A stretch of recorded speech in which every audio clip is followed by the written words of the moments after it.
Our conversation about VR here. Virtual reality, the art world is now starting to embrace this in a pretty serious way. It's being used as an element in exhibition design, such as the VR recreation of Modigliani's studio in the artist's recent Tate Modern retrospective. And more well-known artists like Anish Kapoor, Laurie Anderson, Paul McCarthy are doing their first VR collaborations. Ed, first off, just because this may be new to people who aren't teenage boys playing video games, can you just define what we mean by virtual reality and why it's really cool to experience? Sure. Virtual reality requires a headset at this point. You can't just be looking at your phone and seeing some Pokemon things that you find in people's addresses. Mm-hmm. You know, it's a headset, it's 3D, it's immersive, it's interactive in many ways. There's a feeling of being inside of the experience. And that's really where the incredible opportunities lie, which is what we just heard. You can sometimes not see anything that you're supposed to see. Maybe you're seeing other things. You could be distracted, or you could go around something 360 degrees. There's a wonderful opportunity to experience art in new ways. Mm-hmm. So you can really move around in it?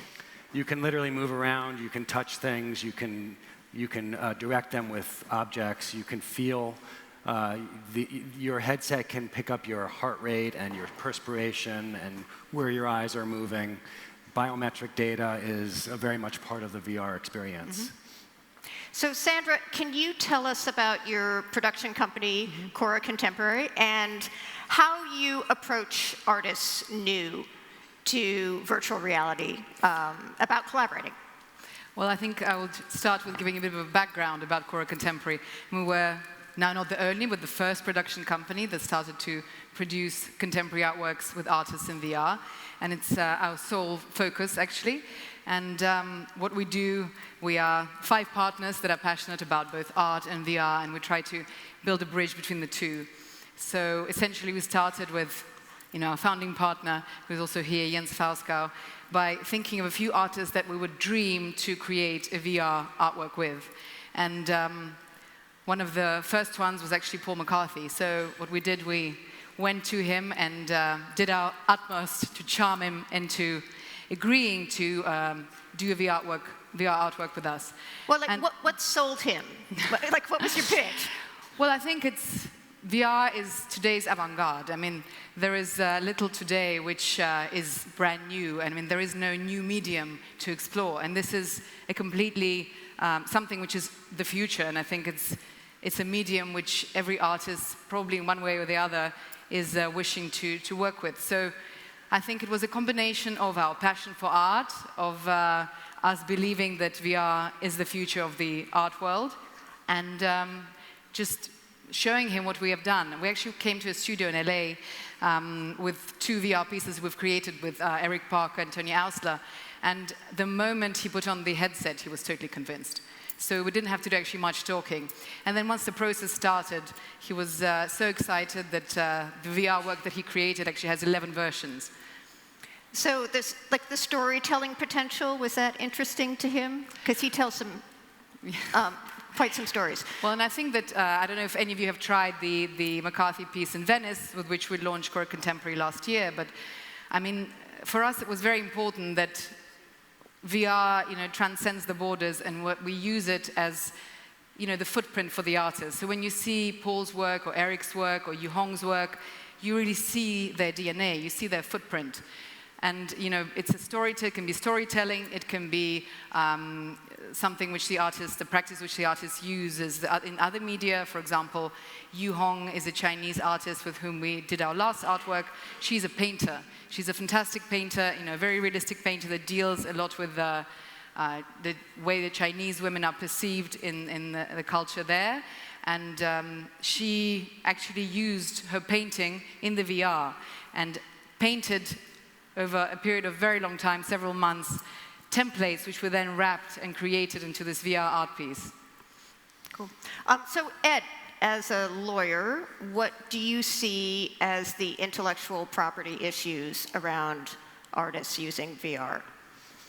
Well, if I step back for a second and think, there's a number of ways that VR can be used. One is, as you just heard, artists adopting a new medium. But what I can imagine is that that this world will draw from movie makers, from photographers, from just VR people, young people who grow up in a space. And so as you look at the categories of artists, you also have to look at the way the different fields monetize their content, right? I mean, in the art world, traditionally, you take an object and you sell it for a given price, and that exchange is it. And then that object gets sold again to another person at another time, and that's it. The artist gets paid only the first time. However, in the movie business, the relationship with your art might change very much. You might get paid every time the thing is sold or distributed. As you heard earlier, it might be a piece of VR that's going down on Netflix, and in your home you're wearing your goggles, so the artist could be getting a royalty as opposed to a single sale payment. Those royalties might be small, but they'll add up because the world is much bigger and there's much more accessibility. So art as VR is going to have to be defined, I believe, in new ways, because in the art world, if a person were to buy a piece of VR today, tomorrow it'll be outdated. I mean, it's true that the headsets have come a long way, but in another year they'll come much further, and then in another year much more further than that. So technology will become obsolete, and it'll be more interesting to see artists morph and develop, create various iterations of their VR and be paid for it for their entire lifetimes of that work, as opposed to on a single time. So when you think about IP, it's the intangible, it's the copyright, it's the ability to monetize that. And when you look at traditional art, you're looking at the physical object. And also you're looking at who owns it. Like a gallery or a production company like Khora that Sandra works with, they are not just an agent, they're also a participant in the ownership, from what I understand. And when you participate in the beneficial interest in the work, then there's a long tail payment stream, right? It's 100 years as opposed to a single sale. So the whole monetization chain becomes a very different, point of view. So Sandra, how does that jibe with how you're currently structuring this? Well, the way we work, there is sort of a triangular approach. We as Khora Contemporary are the production company, so we go to the artists, convince them to produce a piece of VR with us. The artist, throughout the whole process, is controlling the process. So we constantly work with the artists, ask their opinion, they cut it, they change it. So there is, until the artist is fully happy, there is no way that we would show the piece. And then the artist galleries that represent them actually are tasked then with selling the work. So we, for example, had Yu Hong's piece, which I talked about earlier, at Art Basel Hong Kong, represented by the gallery Long March Space, who had it at their booth in the main space of the art fair.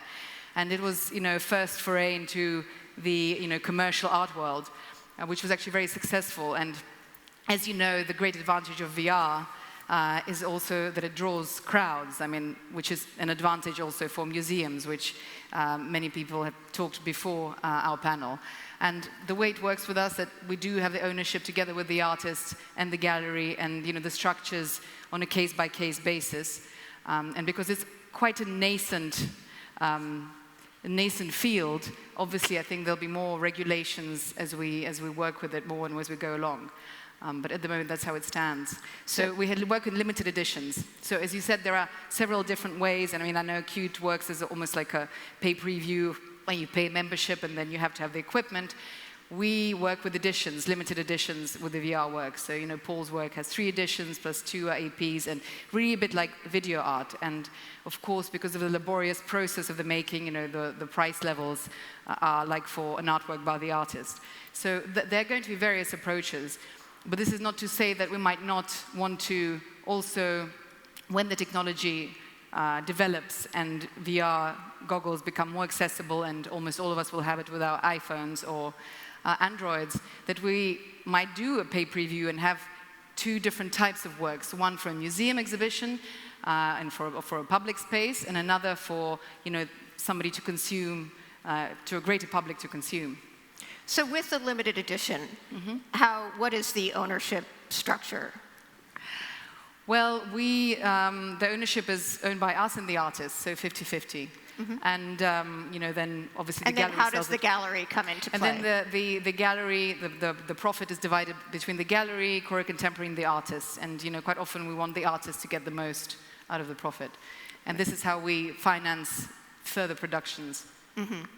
So how is it different for an artist to collaborate with a production company like yours to create a VR piece than for an artist to work with any kind of fabricator or tools to make a piece that they couldn't do on their own? Well, I think it's the expertise and the whole process for the artist. I mean, an artist who's never worked in virtual reality before, which has been so far the case with every artist that we've worked with, would like to be in safe hands and in knowledgeable hands. And I think what we try to offer is, firstly, we understand art, we love art. We are part of our partners are collectors and have had decades of experience with contemporary art. And then the team that we work with in Copenhagen, they are extremely professional and probably one of the best in the business. And it's all in-house. We don't outsource. We have a team. The artists can meet every member of the team when they produce their work. So there's a real involvement. And I think the most important that the artist feels that they have control. Right. But then they are sharing the ownership half and half with you, which is different, right, than how an artist would typically be the sole creator of their work. Yeah, what you're hearing, though, is a really important convergence of media, right? Because you're going from the traditional artist owns all copyright and the gallery gets a cut, and there really is no production company in the middle there, and then the movie business or the television business where the production company, in fact, owns everything usually. They get the work from artists like writers and directors as a work for hire. So we're hearing that this is a 50-50 relationship. It's an amalgam of two worlds, and it's what needs to happen when you're looking at a completely new medium. Right. So then I guess what are the potential challenges and opportunities of this, do both of you see, for artists and for galleries selling these works? Well, I think the opportunities are that we are moving in the direction of virtual reality and generally technology being part of our everyday life. I mean, we see now how museums have embraced VR. We saw the Tate with the Modigliani show, where they reproduced Modigliani's studio, which was quite talked about and popular and drew quite a lot of younger crowds who maybe were not familiar with the artists.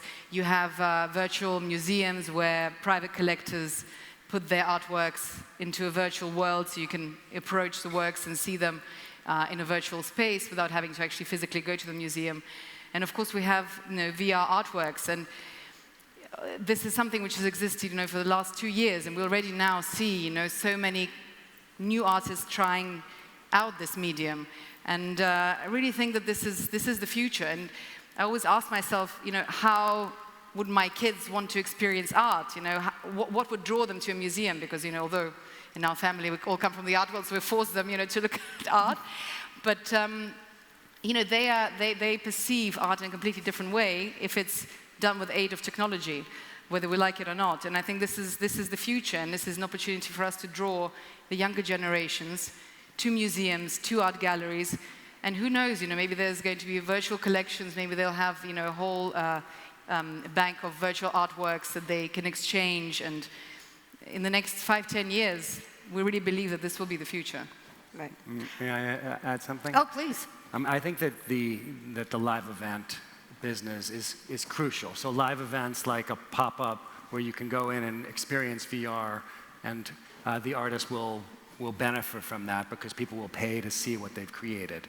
But I'm having a hard time imagining the collector collecting multiple VR right now, just to own it and to not share it.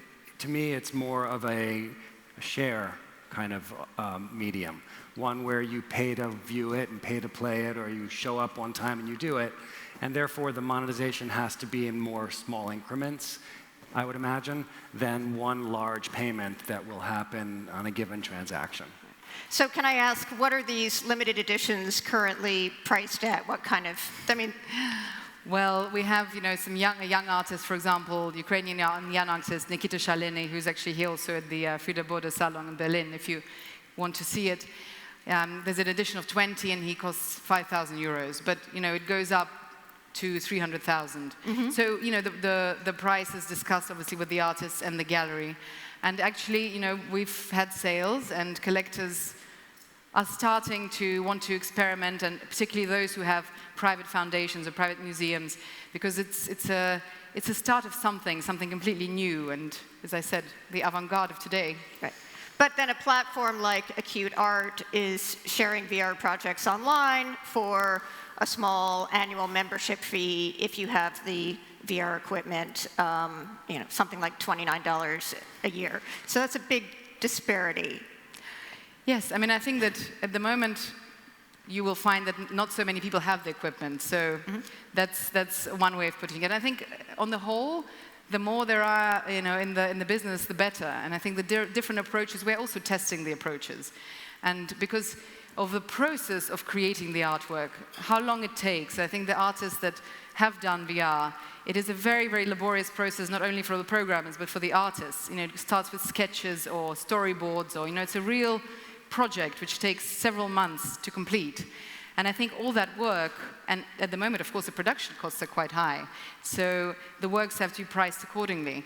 And I think the reason why we also think in these price points is because we strongly believe that VR art can be put on par and should be put on par with other art forms, and that in the future, a VR artwork by Yu Hong or Paul McCarthy or any other artists that have done VR can be exhibited alongside their sculpture, their painting, their performance art, so there's no separation. I think at the moment we still see that there's a great divide between art and VR art as if it's just an experience. But essentially, if you do see and watch these works, you will see that the real signature of the artist, the real footprint, and you'll be surprised. So I do encourage all of you to try it, because it's very difficult to talk about it. As you said, you can't Instagram it, so it's probably the only art form which is solitary for the moment. You can't photograph it, it's just you and the VR piece. So enjoy it while it's like that. As the technology evolves, can you imagine at some point it paying off, this kind of pay-per-view model? I see that as the model. I think that those who invest in art now and those who have the money as galleries and as even auction houses should be looking to invest in artists who are creating this. And by investing in, it means owning a piece of it and promoting it, helping them develop and produce these very complicated and expensive objects, so that when we do arrive at that place of a large audience with the equipment and the resolution and throughput being something that is actually at mass, at scale, those who are seeing the future are investing in the artists today who are going to be the most influential tomorrow, just like in any trend. And the difference being that you're investing in their copyrights, and so you will benefit for the entire 100 years as opposed to a single sale. So we're going to go to questions in just a minute, but I just want to see, what kind of collector base are you seeing at this point? Well, I think it's too early to talk about a collector base, because it's a very nascent market. It's something which is just starting, and people are looking into it. So at the moment, I can say that we made some sales in Asia, for example, but I think it's collectors who would collect works by that particular artist, not just those who collect digital art or video art. So we would hope that it would appeal to a very broad base of collectors. And I think once you experience the works, you really feel it. Right. And it's individual collectors rather than museums, or both? Well, so far individual collectors, but of course, at the moment, our main goal has been with Khora Contemporary to exhibit the works in as many institutions and shows as possible. So we really have been touring from, now we're in San Francisco, where we're showing in Beijing just a few months ago. So we're really trying to understand that it's a new medium, and we would like as many people as possible to experience it, to give us their opinion, to talk about it, because of course it is very early to talk about a market, but we hope that in 5 years' time we'll be sitting here and talking about something much greater. Well, thank you. Questions out there? Yes.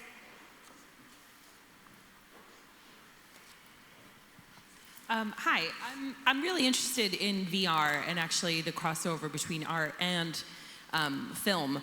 But looking at how it's exhibited, film festivals are actually doing a lot of VR work, and there's a lot of exhibition of VR in film festival world. Do you think that the works that you're creating could be exhibited in that space, so at a film festival as opposed to, say, an art fair or at a gallery? And would you want that? Would you think that it would still have the same merit being exhibited at a film festival as opposed to a gallery or institution?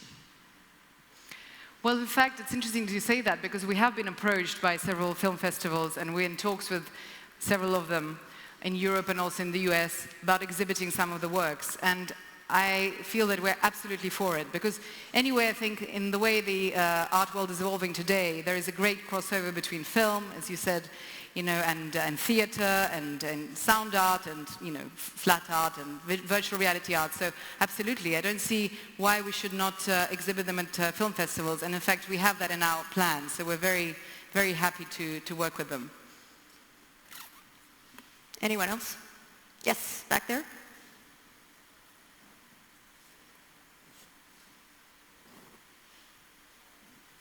Thank you.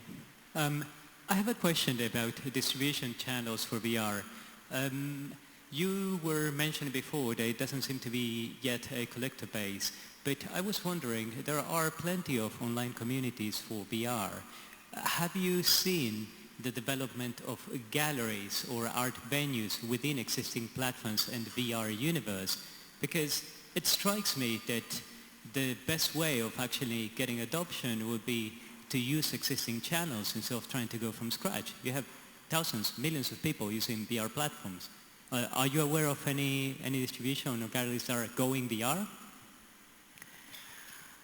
Well, there are various VR platforms, actually galleries that deal just with virtual reality art, and lots of artists that work just within that medium, which of course we've heard about, but our approach from the start was very, very different. We were interested in VR as a medium for existing contemporary artists that work in other fields and use other media. So we really, from the outset, had a different approach, and our mission was different with Khora Contemporary. We really aimed to approach existing contemporary artists and give them all the tools to be able to create art in virtual reality. I'm certain there are many online platforms, and I'm certain there are also sales going on and exchanges of VR art forms, different VR art forms by virtual reality programmers that probably delve more into the kind of the creative art scene. But our mission and our vision is slightly different. I don't know if that answers your question. Well, thank you. We are out of time. Thank you, Ed and Sandra. And turning the stage over to Scott.